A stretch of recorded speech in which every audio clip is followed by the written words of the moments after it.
Ravi de vous savoir nombreux sur la radio-télévision ECA. Mesdames, Messieurs, bienvenue à suivre ce journal.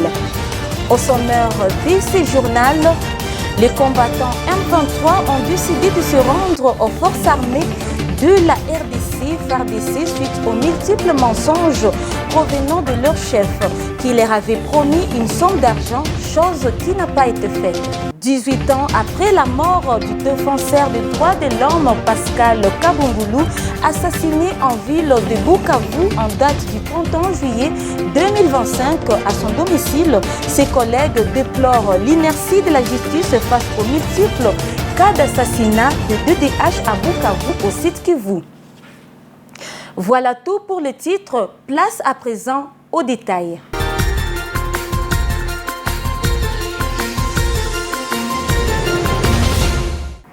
Encore une fois, bienvenue. Je l'ai dit dans le titre, le mouvement rebelle M23 en République démocratique du Congo est confronté à une désertion de certains de ses membres. Ces combattants ont décidé de se rendre aux forces armées de la RDC et FARDC en sigle, alléguant d'avoir été trompés par leur chef. Certains d'entre eux déclarent ne pas avoir reçu les sommes d'argent qui leur avaient été promises, ce qui a conduit à leur décision de quitter le mouvement rebelle. Les témoignages d'un ancien membre d'IAM 23.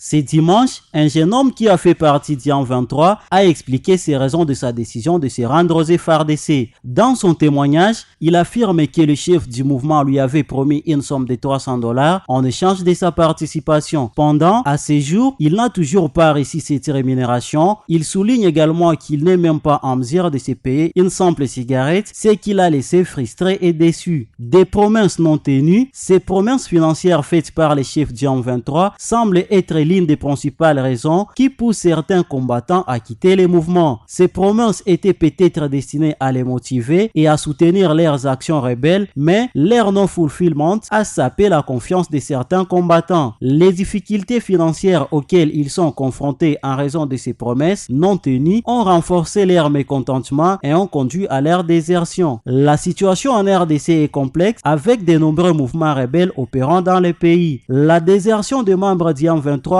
en raison des promesses non tenues met en lumière les problèmes internes auxquels est confronté ces groupes rebelles. Il est essentiel de comprendre et de remédier à ces problèmes pour promouvoir la stabilité et la paix en RDC. Les autorités doivent enquêter sur ces allégations et prendre des mesures pour assurer la protection de ceux qui choisissent de se rendre aux forces armées régulières.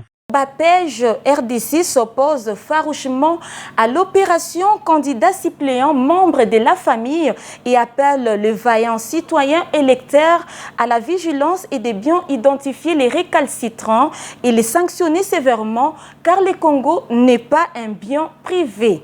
Amos Bissimois, militant de cette structure citoyenne, pense que tous les prétendants candidats qui ont choisi cette pratique pour duper la population doivent être lâchés par cette même population. Il est devant la caméra de votre chaîne.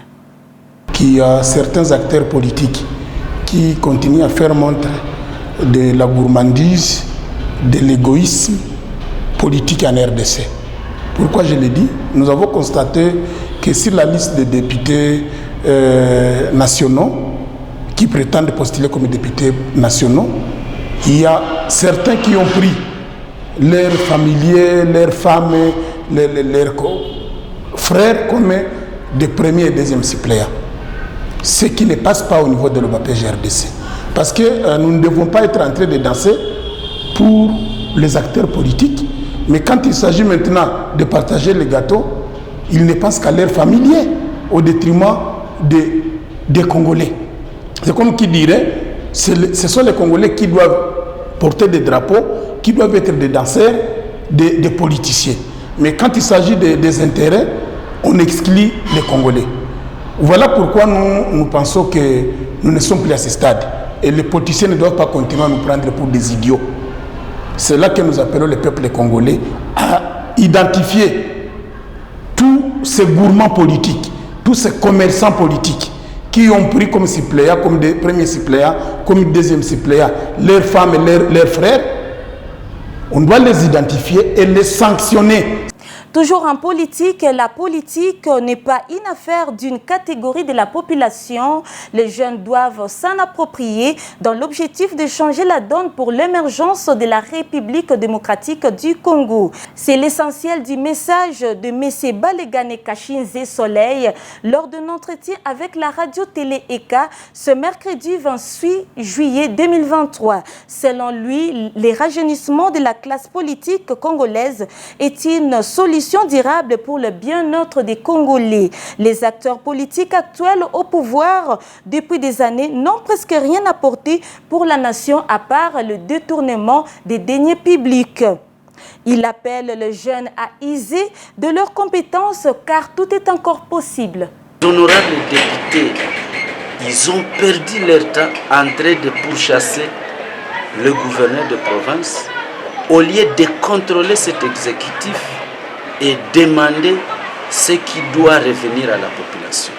Également, ceux qui sont partis à Kinshasa, 5 ans après, si vous allez le constater avec moi, aucun rond presque qui devrait arriver à la province n'est pas arrivé. Les députés, ils sont chargés d'élaborer les lois, ils sont chargés de contrôler le gouvernement, ce qui ne se passe pas dans notre pays. On nous informe des budgets qui sont élus au niveau national et au niveau provincial, mais ces budgets, effectivement, ils ne sont pas exécutés. Et les députés ne disent rien. Nous ne voyons pas de motions de défiance, de révocation des ministres, puisqu'au fait, les députés se font corrompre. Et nous, la jeunesse, nous avions compris qu'avec la corruption, avec le clientélisme politique, rien n'ira dans ces pays. Et puis 18 ans après la mort du défenseur des droits de l'homme Pascal Kabungulu, assassiné en ville de Bukavu en date du 31 juillet 2005 à son domicile, ses collègues déplorent l'inertie de la justice face aux multiples cas d'assassinat des DDH à Bukavu au site Kivu. C'est le cas du bureau de la coordination de la société civile du Sud Kivu. Son président Adrien Zawadi souligne que tous les DDH en province du site Kivu plaident pour que justice soit faite en faveur de Pascal Kabungulu et autres DDH tués injustement à Bukavu. C'est très dommage que dans notre pays, nous puissions continuer à perdre de grandes personnalités, des gens qui ont donné toute leur vie pour cette République et que finalement la justice qui devrait éclaircir les circonstances de leur mort ne soit pas à la hauteur de donner des réponses à la population. Pascal Kabungulu, il est bien connu dans le monde des activités des droits de l'homme, mais il n'est pas le seul. Vous savez que jusqu'aujourd'hui, le chef de l'État a assassiné Laurent Désiré Kabila. Son dossier trottine aussi. On n'a jamais su qui a tué Laurent Désiré Kabila, Serge Maeshe et beaucoup d'autres que nous continuons à regretter. Donc ça signifie que notre justice n'est pas encore à la hauteur de lever notre nation. Et ceux qui veulent diriger le pays, ceux qui veulent gérer le pays, doivent comprendre que s'ils veulent que les choses changent dans ce pays, il faut que la justice fasse son travail. Donc le bureau de coordination continue avec l'héritier de la justice. Nous continuons à exiger que des lumières soient faites. Et on sait les circonstances dans lesquelles notre collègue, cher papa, cher aîné, est mort il y a 18 ans. 18 ans sans justice, le bureau de coordination et la société civile ne cessera jamais d'exiger justice pour le sang de Kabungulu, pour le sang de Muzihirwa, pour le sang de Serge Maeshe, de Koko Brino et tous les autres qui ont péri et de notre collègue aussi qui a été tué, qui travaillait à la MONUSCO.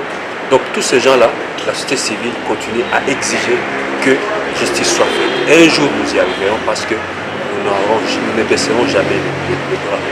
Et donc ces 18 ans, ce seront des 18 ans de regret, mais aussi des commémorations par rapport à l'engagement citoyen de notre aîné, de notre papa Pascal Kabungulu.